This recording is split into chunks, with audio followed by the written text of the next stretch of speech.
Hey guys, before I start the podcast, a quick introduction. My name is Varnit and I'm the founder of Pet Excel Marketing.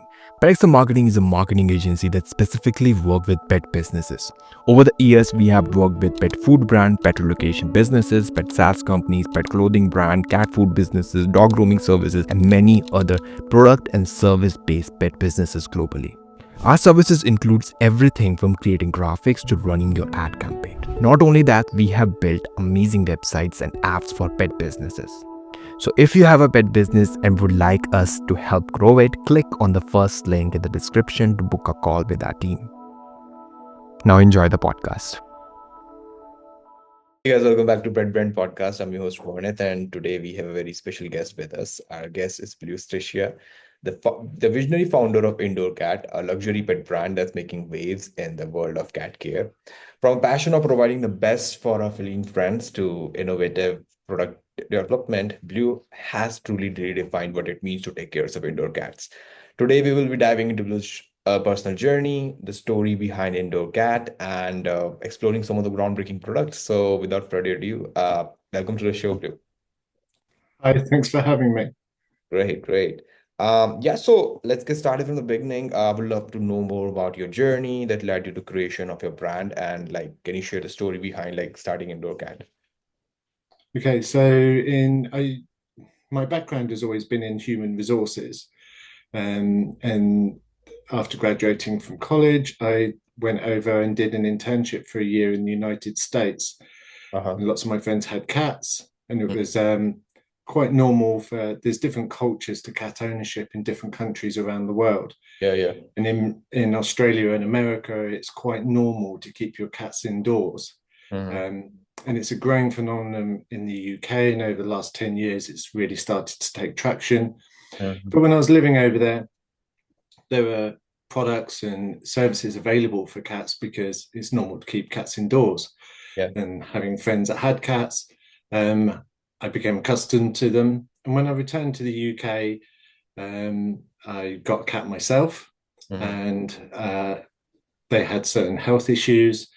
And so I tried cat grass, but I couldn't find a cat grass on the UK market that I was happy to give to my cat for Right. various reasons. Mhm. And so I started looking into cat grass and the way it should be grown and health benefits.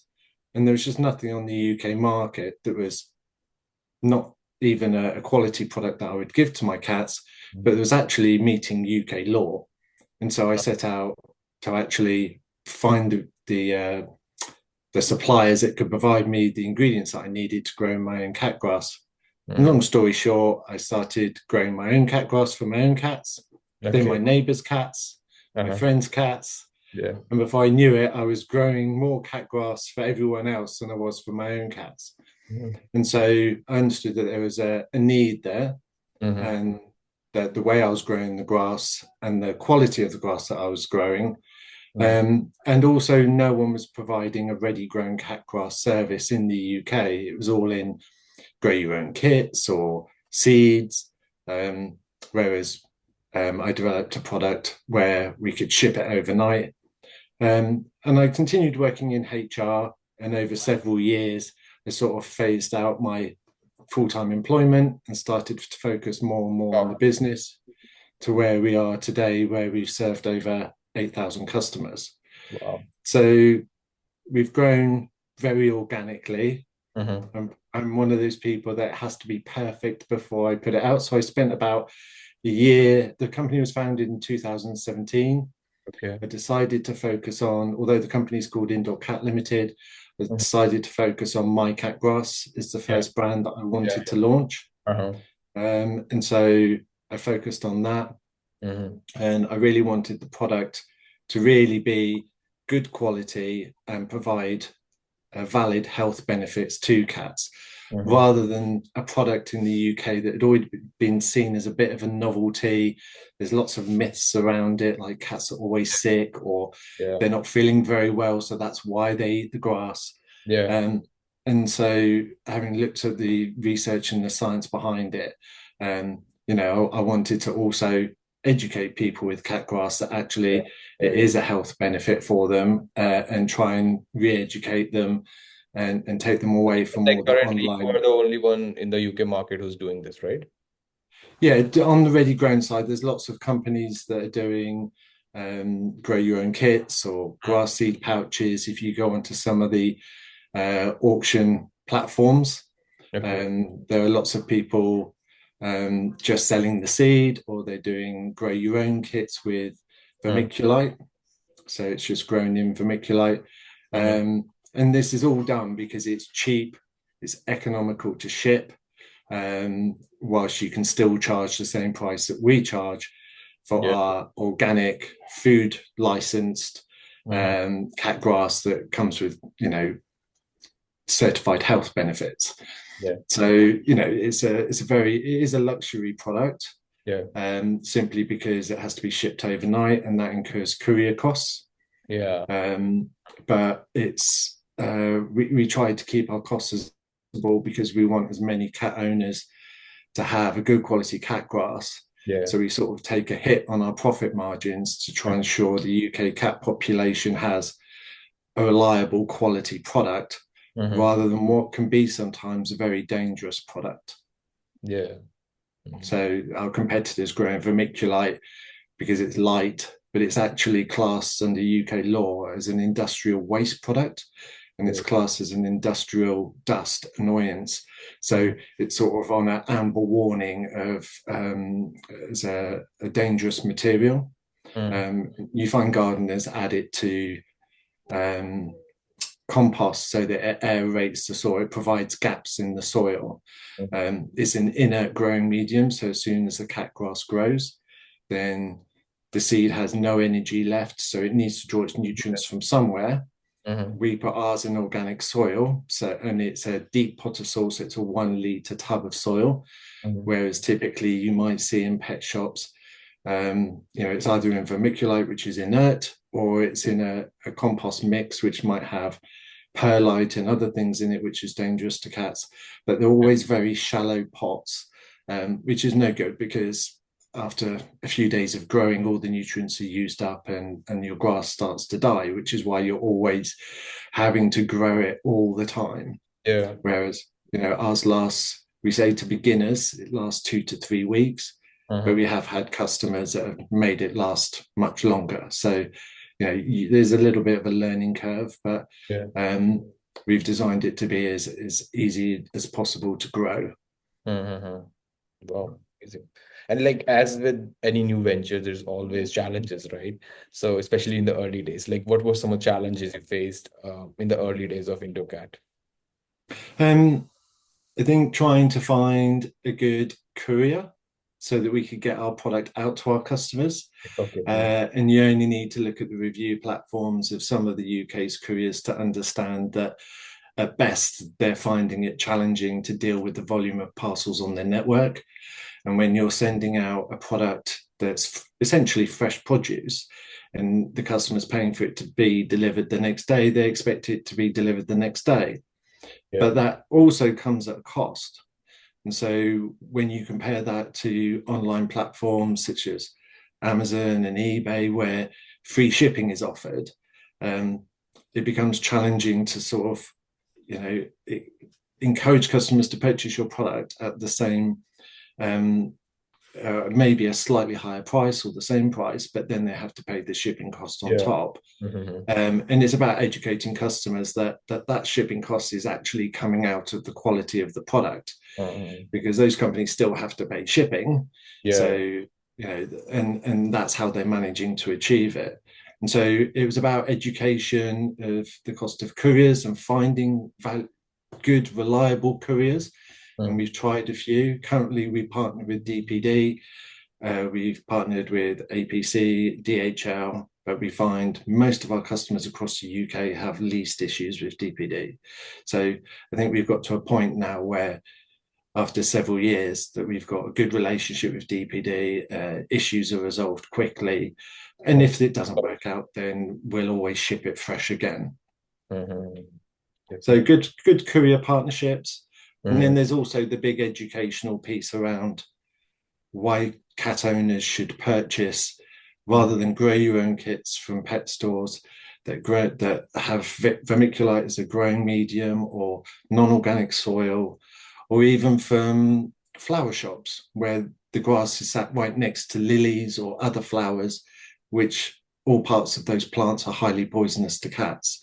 So why your cat grass shouldn't be cross-contaminated, and also why should a customer pay essentially more for a ready grown product than just a cheap kit? And that becomes a convenience thing and what we found quite quickly was that customers were willing to pay for our product because we guaranteed the quality of it by ensuring that we made sure that we got our DEFRA license. We made sure that we're compliant with UK law. So, for instance, we're pet food registered and we're audited for our health and safety and our hygiene, our processing methods by trading standards in the FSA. And we only source organic materials. We don't have any non-organic materials as part of our manufacturing or growing process. So they understand. And then lastly, the convenience is, if you're growing cat grass for the first time, it can be a bit hit and miss. And that's why it becomes a novelty thing. Whereas once they realize they can just order or subscribe and it comes every month and it's in perfect condition and their cats really like it, and it's very easy to convert then to get someone to sign up and subscribe. Definitely. So there are some of our challenges. And obviously I wanted to make sure at the beginning that everyone was happy with the product and we're doing everything right. And what I learned was that you're not going to get it right. So just get started. And some of the best feedback along the way, things will improve. And I'm amazed by some of the feedback we still get. And it's great. On the whole, everyone's very happy. But we still get someone say, well, why can't you do it like this? Or why can't you do that? And you're automatic, because we've been through such a long process to get to where we are. You're automatically, you default to, because this is the system that's in place according to UK law. The Soil Association says our packaging must be this way. Or what I've learned now is we take that feedback and we bat it back to the food licensing agency, or we'll pass it back to the Soil Association and say, well, why can't we do this? We might find, well, actually we can, or we could if we changed our process, or no, we can't.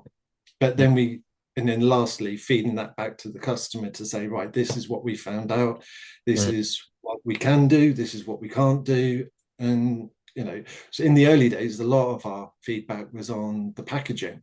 So over time, we've evolved our packaging so it's more sustainable. For instance, less tape being used. The tape we use is biodegradable. The cellophane that the cat grass goes into to protect it during shipping is made from seaweed.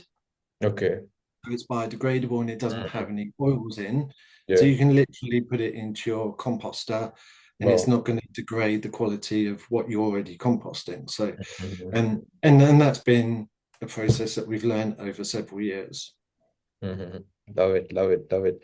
And also, like, you have expanded your offering with new brands, right? Like I would love to hear about them. Like, can you share more about the new brands, Pamper and One Happy Cat?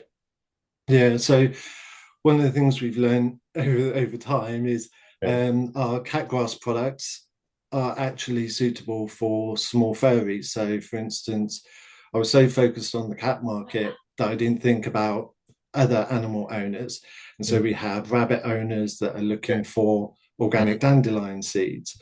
And so, we're slowly in a process now of working with wholesalers so we can make them available through pet shops to small furry owners.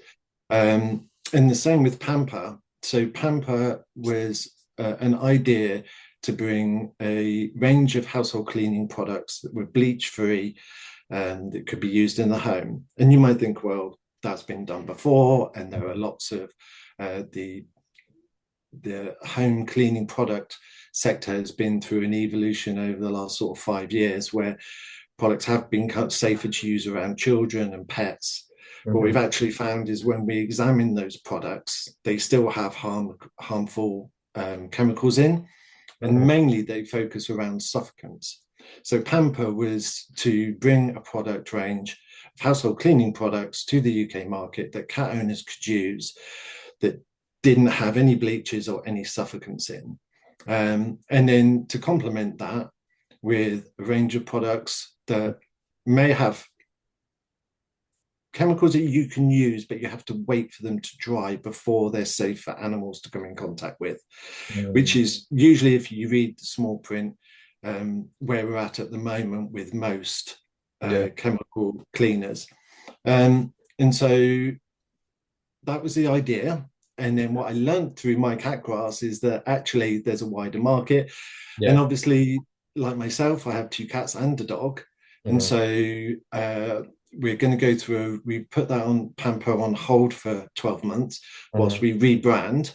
And the idea is when we launch, that will be Pamper and Pooch. So we're including the dog market as well. Wow. So that's that range, why it's on hold. And, you know, the lessons I learned from my cat grass are being implemented into that. One Happy Cat is another brand that we have. It's a gift subscription box.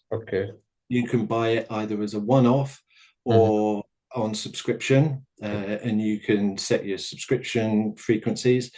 But most cat boxes will come with 5 to 10 items, cost you X amount of money each month, and that's great. And there are quite a few of the excellent ones out there. Ones that come to mind are Gus and Bella, and there's a Book Cat Club subscription box that's very good and got a very loyal following. What we found when we trialed these boxes is that the items that you get aren't tailored to the needs of your cat. So you might get, you will always get free cat food samples because they're cheap, they're small. So to bulk the number of items you have in your box, it's very easy to add a cat food product in. But if you have a cat, you know you can't change their food that frequently. You can't just move to another food and sample another food. So there's issues like that. It might have a brush in, but if your cat has short hair, long hair, if it has fuzz, so thinking of breeds like Sphinx, you know, they don't need a brush, or they need a much softer brush. And so there's all these different customizations that you would need to have to make every item in your subscription box for you to be able to use. So that means if we look at it, about 60% of subscription boxes include about 60% of items that if you were looking at your cat, that you might not be able to use for your cat specific breed and needs. And so what One Happy Cat allows you to do is still enjoy a subscription box or gift a box to a friend. You're completely enabled to tailor it to your cat's needs. And we look at what different varieties of food they like, the age of the cat, whether it's a kitten, senior, geriatric, and so on. We look at the fur type and the characteristics of the breed. So some breeds of cat are more are less active than others. So Bengals will need a lot more activity than maybe British Shorthairs. I am obviously speaking generally here because every cat is unique. And you'll find some British Shorthairs that are extremely active, and you'll find some less active Bengals. So, you know, you're able to tailor it, knowing what your cat's like. And so that you're getting the full value of the subscription box because you know everything that's coming, you're able to use. And there's also very strong brand loyalty amongst cat owners with all the fears of food recalls over recent years because of thymine that's broken down because the pet food has been on the shelf too long, you know, things like that. So some people are very loyal to other brands and will avoid other brands at all costs. So we even enable cat owners to tell us which brands they don't want to see in their box and which ones they prefer using. So if a new product is launched by a company, then we'll include it in our box so that they can then try that. One Happy Cat, we did a soft launch. We did it for about 12 months. And we sent out to about 250 customers to get the feedback and find out what they thought about it, how we could improve it. Yeah. And then around June 2025, we're looking to relaunch that with Okay. all the feedback taken on board, Mhm. and amendments made. So Mhm. obviously, in the hope that we're launching a much How was improved the product. feedback? Like mixed or like positive, negative? So unlike my cat grass, because Uh, it's something that we had to grow, and there's lots of legislation we have to meet, yeah, yeah. and there's a big educational piece around it. Okay. With One Happy Cat, customers are used to subscription boxes, and I think it's a lot of it is about what the perceived value is. So, if I'm spending Yeah, £30 on a subscription box, am I getting £30 worth of value, or am I yeah. getting 40, 50, £60 worth of value, but I'm Mhm. only getting it for £30? Mhm. And so the feedback on that was great, but we're able to achieve that much easier Mhm. because we're ensuring all of our customers Mhm. are receiving products that their cats like the taste of, their owners are able to use on their cats. And Mhm. so, but that's not to say that the number of products in the box is any less. In actual fact, it's more than our competitors. So the feedback was a lot stronger than we had anticipated. Mhm. Um, it's just that we wanted to make sure our internal processes, Yeah, because when you're running subscription boxes and you're sending them out once a month, yeah, we're yeah. already doing that for my cat grass. We Uh-huh. need to schedule it at a time when our customers understand the boxes are going to ship every month, and the Mhm. payment methods, Mhm. when the payment's taken. And so we need to make sure that our loyal customers from my cat grass are still receiving their product on time, and Mhm. then allowing time to deal with any issues, and Yeah, then making sure that when we send the One Happy Cat boxes out, everyone's going to get those boxes on time too. So yeah. there's a lots of working clogs that are going around to Moving make sure parts. that when we launch, everything's squared off as much as possible. Mm-hmm. Love it, love it.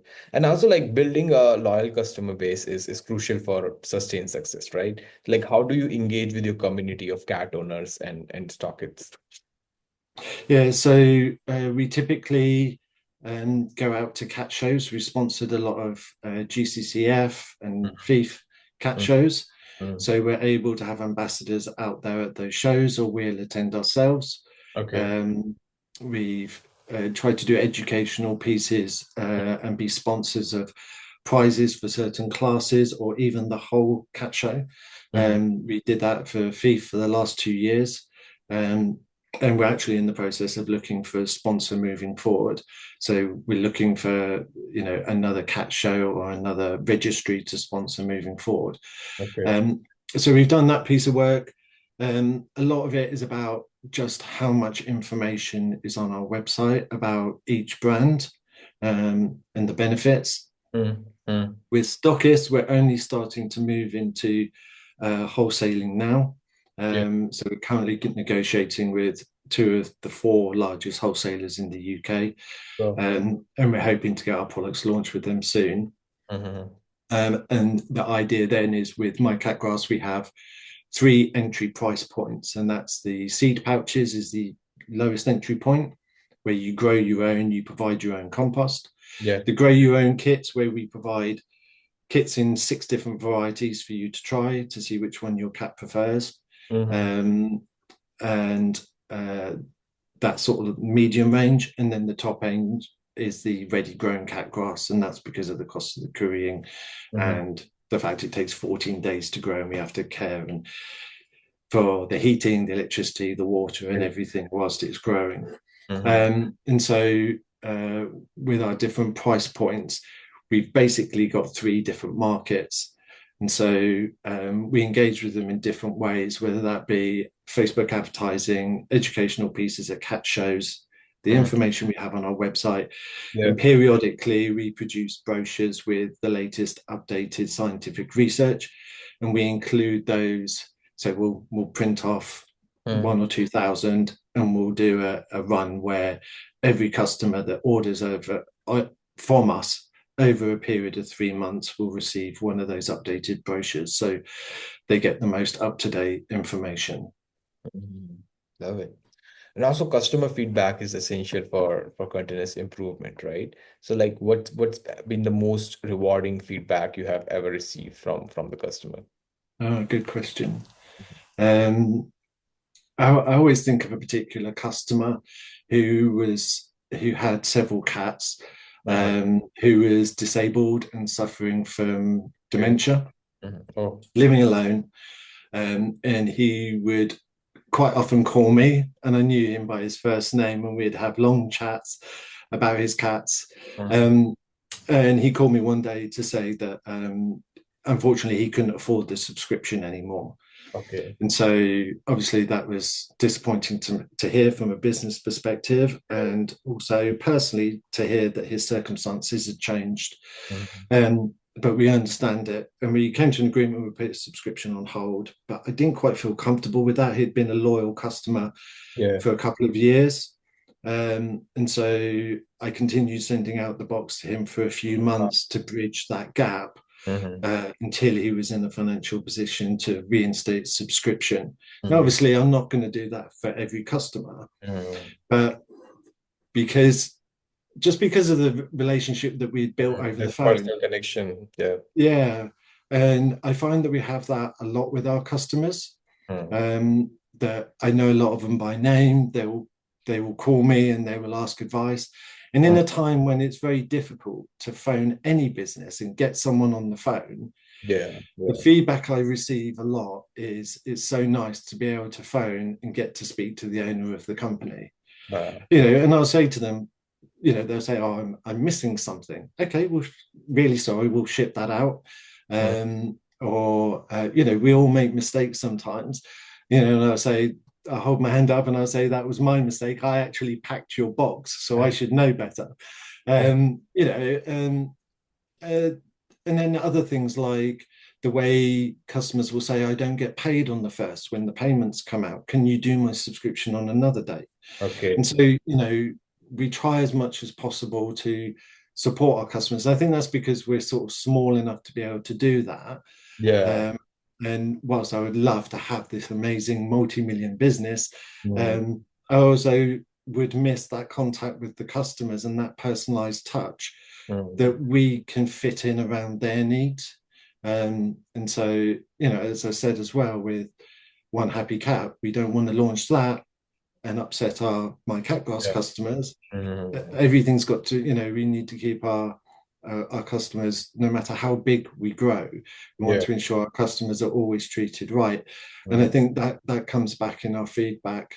And I think that's generally the thing that I feel happiest about, is that whilst you will always have the naysayers, and unfortunately you will always have reviews on review platforms that are negative, Yeah. and Yeah. they will always be a deficit Mm. unless you have extremely high volumes of sales. Yeah. If you're a small business with a very small group of clientele, sort of 500 a month, then unfortunately those that will go onto those platforms will shout the loudest, Yeah. not always be 100% accurate with the truth, unfortunately.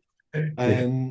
But I think generally, if you take care of your customers and you personalize how Mm. you deal with issues, Mhm. then the feedback that we get is really positive, and it's nice to hear from those customers. And what's really nice is when they turn around and they say, "Don't listen to it. We've been getting your box for 12 months, 2 years, 5 years. Yeah.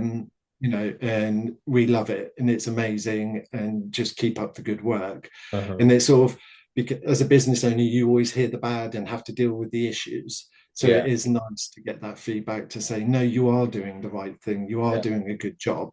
Mm. And also customers rallying to our defense. Sometimes if someone puts a bad review up, one of our customers will be straight on there saying, "I've had it for X amount of time. Don't know Uh, what you're talking about. I've had it longer than you, and it's always been perfect." So it's nice to know when they come to your defense. yeah. Wow. Wow. So you have a loyal customer base, right? Yeah. I mean, typical subscriptions in the UK for men are 2 months. For women, it's typically 3 months. Our Uh-huh. typical subscription is 18 months for women and 12 months for men. So we have Wow. extremely loyal subscription base. Wow. Wow, amazing.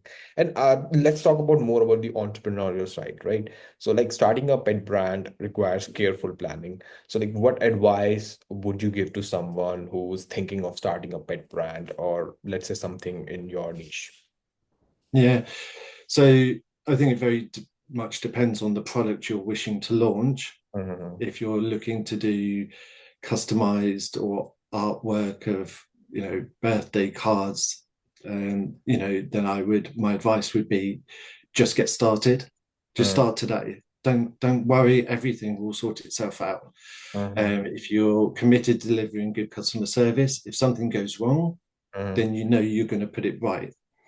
And my fear was that I planned so much that it delayed actually shipping products almost by 18 months. And actually started going to retail shows and showing my products to the industry to get their feedback. Mm-hmm. And the feedback I got at that point from other business owners in the sector was, why haven't you started? Well, this isn't planning anymore. This is ready to go. Start selling, Yeah, start shipping. yeah. Um, and so, I did, but I held back for so long because I wanted it to be so right. And I was so scared of getting it wrong. I Mm. think obviously if you're going into, pet food, then obviously the investment costs are a lot higher. And there's a lot more planning that's needed. So I think I'd say, it's that balance between caution and drive. Mm. It depends on the product that you're launching, the investment, the research, the certification that you need to acquire to be able to launch your product. Yeah. But you will know on the product that you're trying to launch what you need to get done. But I would say as soon as you can ship your product, ship it. Don't wait. Mm. Just get started Mm. yesterday. Mm. And along the way, things will improve in itself. Yeah. And even if you plan to the ninth degree, your customers will still find things that you can do to improve. So if you put all that planning in and you're still going to have to review, Yeah. then you may as well get started and review those little things you didn't think about at the same time, um, as those other things you could have thought if you'd spent more time in the planning stage. Yeah. But as I said, obviously, if you're looking at launching pet food, Mm. then there's a lot more research and planning and strategizing that needs to go into that. But the key takeaway is get started yesterday. Just start selling. Yeah, yeah, love it. And as your business scales, maintaining quality becomes increasingly important, right? So like how do you approach scaling your business without compromising the quality? Yeah, so we're currently, as I said, looking to go into wholesaling. So for our entry point products, for Mm. our cat grass seed patches and grow your own kits, we're Mhm. keen to get them into pet stores. There are no organic kits on the stores at the moment. So we're keen to get them in. And because therefore the two lowest price point products, they would suit retail environments. So independent pet stores, places like Pets at Home, and even garden centres, but also some of the supermarkets that are starting to have larger and larger sections for pet products, like Mm. Home Bargains. Yeah. So we're only starting to explore that at the moment. Mhm. And we've got two strategies here. We could either go to a manufacturing plant where Mm. we could provide the seed and the packaging and get them to run the process for us. Yeah. But ultimately, that would be at an additional cost, which Mm. means probably a price increase for the customer. Yeah. Or we can keep that in house and employ people. Mm. Mm. In my mind, is to employ people. It has an additional cost, especially with the government's recent changes. Definitely. But it just means that your company is actually giving back to the community. It's just, I would be able to employ someone that otherwise wouldn't have a job. Yeah. Yeah. Um, it also means that I can have hands on the quality without any compromise. I know that every seed packet, every grow your own kit that goes out isn't measured exactly just because that's the measurement of weight or soil that I said that should go in it. Mm. But it allows us to adapt quickly, because if we get feedback saying, oh, it'd be nicer if it had just a little bit more soil in it, because the grass would be at the top, of our pots, and so it'd be easier to water, easier for the sunlight to get to, so easier to grow, which was feedback we had a few years ago. So we did. We could do that immediately. Literally, I could start doing that from now. If it was mass produced, I wouldn't be able to do that. So now that does affect things like lead time, because then, if you're using a machine and you can turn out 1,000 seed packets an hour, but that's where you grow organically. And when you take on a wholesaler, then you take on people to be able to meet that demand. Make sure you meet that demand, and then take on the next wholesaler.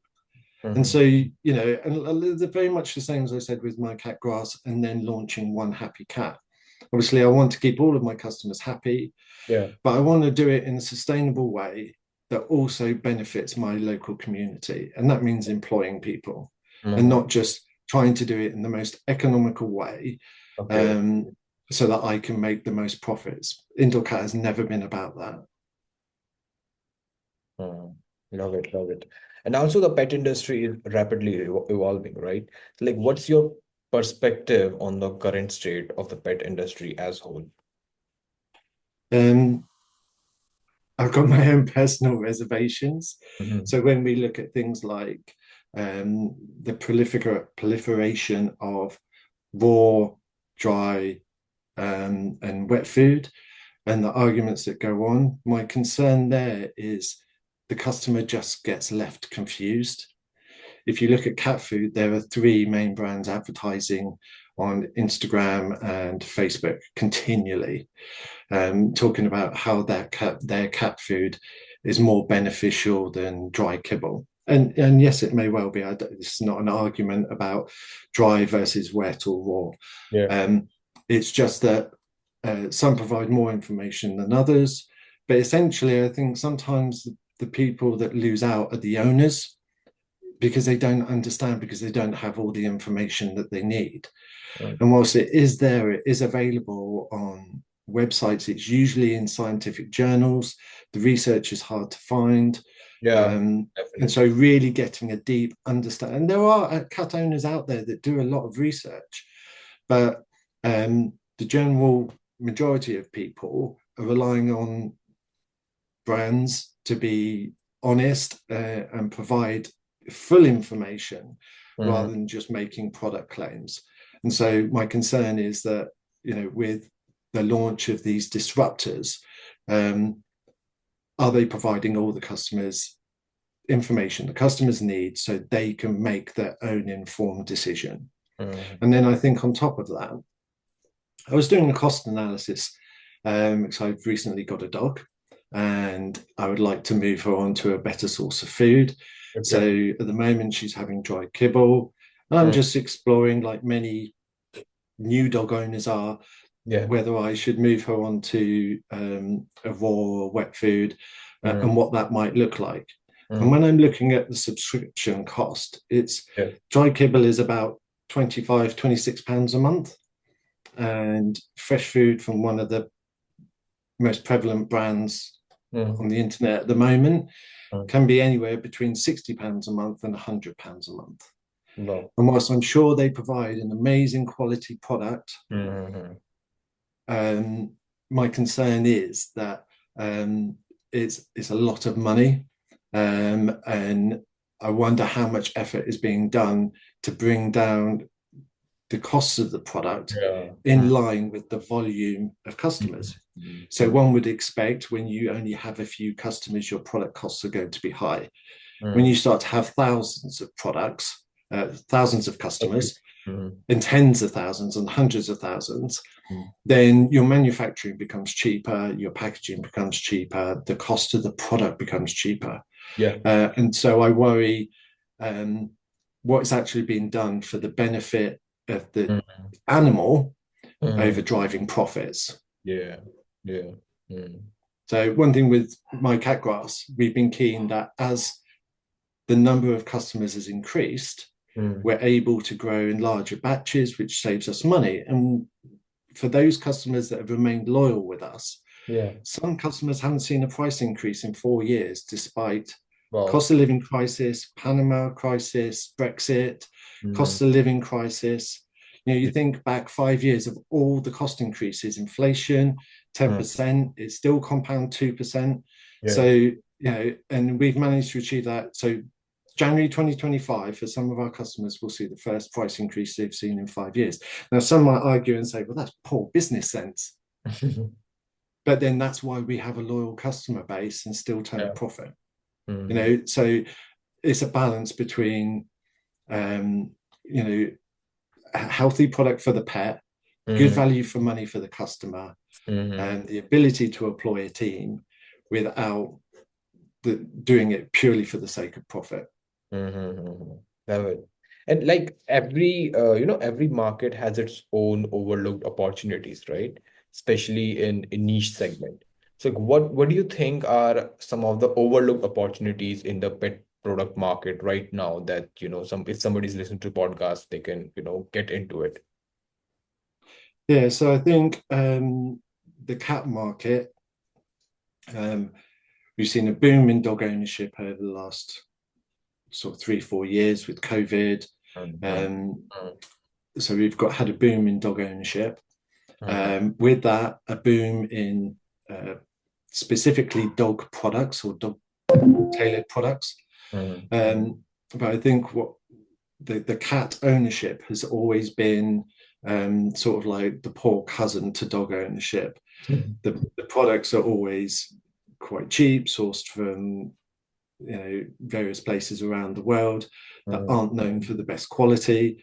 And so I think what we'll start to see is a transition or an expectation from the cat world that they're able to receive the same type of products and product development backed by the same levels of research that the dog market has seen.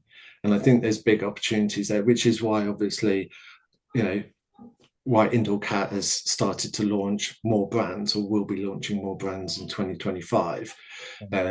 Because there are dedicated cat owners out there. I saw on one of your previous, I can't remember the gentleman's name, but he said there are animal owners and there are animal lovers. Yeah. And so, and I think in the cat world, definitely, there are thousands and thousands, well, actually there's millions of cat lovers in the UK.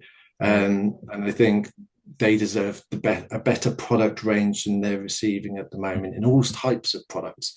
And so I think there will be a growing expectation from them in the future that those needs will be met.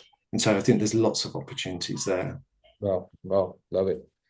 Talking more about the marketing and the branding side of things, like marketing strategies are constantly evolving, right? Especially in the digital age. It's like, how do you use digital marketing to reach cat owners? Yeah, so we're a small business, so we come up with a balance of customer feedback, stories around benefits. We do a segment called Your Story, where our customers send in photos of their cats with our products. And we can't always do them regularly. Okay. We tend to do them in sort of 3 months batches of scheduling, because we don't badger our customers to send in images. Yeah. We want to make sure that they're genuine stories. And so with a small customer base that's a subscription service, then we tend to have less customers because a lot of them, 80% of them, are repeat customers. So we can't always generate new Your Stories, but some of them, we tend to get feedback we can do a lot more often. We can talk about the benefits a lot more often. And then we hope sometime later in 2025 we're going to be able to start doing, so on the moment on our website, we just have the product description, the usual product images. We hope to be adding videos so that you can see the actual product you're going to receive and how it works. And then that can also be used on social media channels pretty much imitating what the likes of Catkin and other brands do to educate owners about, the raw food versus dry food Yeah. um, feeding regime and the benefits of one against the other. So following that sort of format, whether it be interviews and things like that. But yeah, so in short, we schedule using tools like Canva and Hive. And we build up a portfolio of assets and then they're scheduled out. It just means that sometimes when you're working on a task and you've got to do it every week, it's too easy to get drawn away to something else. Yeah.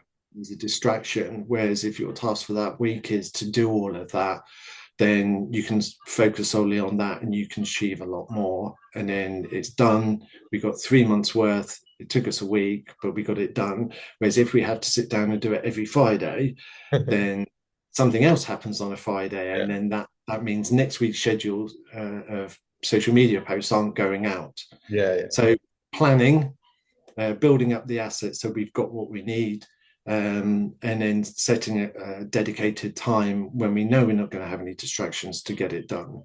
And then, we use all the normal social media channels like Twitter, limited on LinkedIn, Facebook, Instagram, things like that. Yep, sure. And also, like, I would love to know the product that resonate with you the most. It's like, what's your favorite product in your current lineup and like why? Yeah, so it's got to be the ready grown cat grass. And we provide that in 3 different varieties. So we do a large seed tray, a regular seed tray, which is half a seed tray, and we do it in 4 pots. And there comes in like a little coffee tray, and you get 4 coir pots in, and you can take them out and dot them around your house. So you can hide one in where your cat likes to go off and sleep somewhere. You can put one on your kitchen windowsill, the windowsill they like to perch on the most. But we did those 4 pots for the first 2 years of our business. And then eventually I introduced the regular tray, and that's when the business took off. And I hadn't even thought that actually a different variety or a different format of providing the grass would be so popular. And again, that came from customer feedback, and we thought about how we could ship it and how we can ensure it arrived in prime condition or quality. And those regular trays or large trays of cat grass have been extremely popular, and they now far outsell our 4 pots.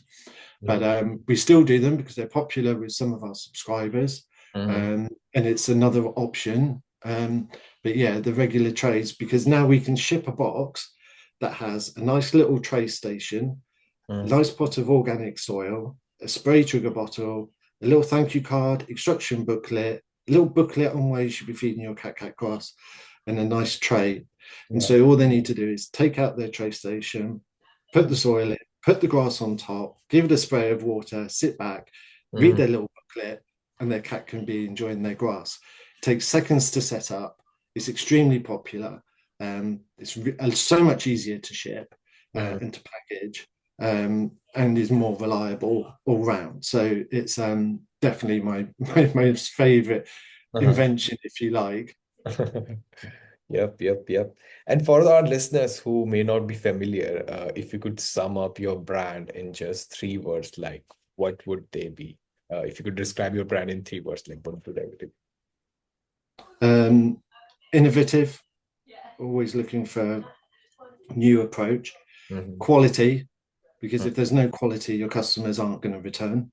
And also I'd feel guilty about asking someone for money and not providing with them the best possible product. And cat-centric. It has to be focused purely on the cat. Is it beneficial? Will it improve their environment, mental and physical stimulation? What benefit does that have for the cat? And if it has a benefit, then we'll deliver it as a product. Talking more about the future plans and reflections, like looking towards the future, there's always excitement about what's next, right? So like what excites you the most about the future of Indoor Cat? Well, we've got lots going on in 2025, as I explained. I'm really keen to get the social media adverts up with the videos and that whole educational piece to start educating cat owners about the benefit of cat grass, especially ready grown, the fact that it's pet food licensed, just pure benefits. But then also the launch of One Happy Cat. And then looking to the end of 2025, looking at the launch of Pamper. So this year is going to be extremely busy. Meanwhile, whilst all that's going on, as I said, we're also discussing with suppliers to get our seeds and seed pouches and organic grow your own kits into garden centres, pet stores and independent pet stores. So it's going to be a busy year for us. I think looking forward any further than that, I think at the moment we should be focused on 2025. There's a lot to get done. And obviously the growth as well, because it means, with that growth, we'll be able to employ more people, get more people from the local community involved. And it's always nice to see a business grow and take on another member of the team and welcome them to the family. So that's exciting. Love it. And last question from my end, Blue. Like, entrepreneurship is definitely full of milestones, right? So, but like, what has been your proudest moment so far as the founder of this company? Oh, good question. I think just getting to where we are now. So we had a website relaunch last year. We renewed our organic license. We renewed our pet food license. So that whole process, we updated all the scientific research. So we achieved a lot in the last 12 months, but that's enabled us to get to a point now where we can start to bring our products to a wider market through wholesalers and independent pet stores. And then we can engage a much wider audience about why cat grass is important for cats, the health benefits, the environmental benefits, so physical. Do you still think like there's a lot more education needs to be, like the cat owner needs to be more educated in the market, or do you think like the market is now like about the cat grass and everything? No, there's a lot more education that needs to be done.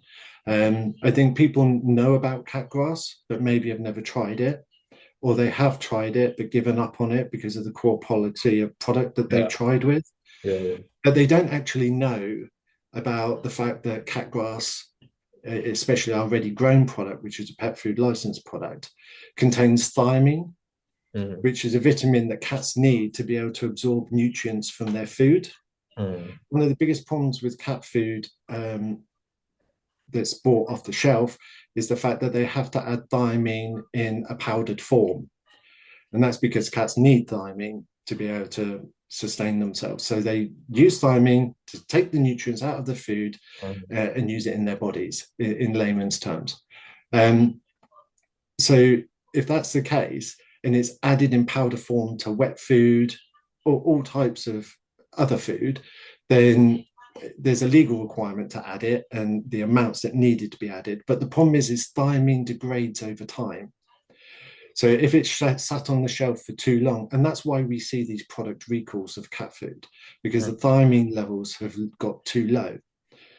Cat grass contains thiamine and vitamin, so I'll come on and explain that in a minute, but it includes thiamine, but because it's a growing plant, it doesn't degrade over time.